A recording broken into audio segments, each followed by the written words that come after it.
What are the trade-offs to living in a community association? A community association is either a co-op, a condo, or an HOA.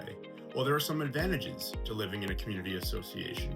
For one, community associations are professionally managed. They have management companies that oversee repairs in and around the properties, whether it's to a common property like a hallway, an elevator, a roof, even when there's a building system error and maybe there's a leak in your unit or your home, they're there to assist you with that. The board of these communities oversees the day-to-day operation of the community, so you don't have to. So even if you live in an HOA and you have a lawn, often your lawn is taken care of by the community association. That may be part of your monthly dues, but it's at a fraction of the cost of what you would pay to have it done yourself if you owned an individual lot outside of the community. The trade-off is that you cede some rights.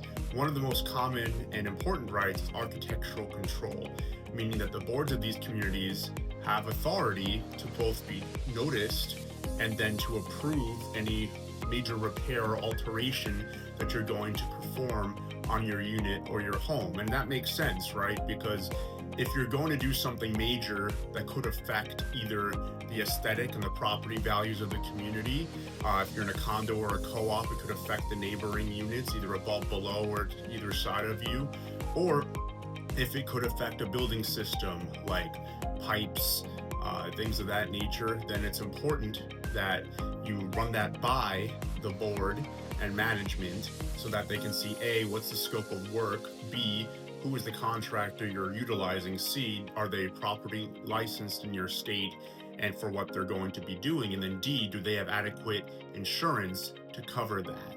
So that is something that some would argue is beneficial, but in other regards, if there's something important going on, sometimes you don't want to have to wait for the board to review once a month or however often they meet and let you know weeks or even a month later. So these are trade-offs that you have to consider when deciding whether or not you're going to buy into a community association or not.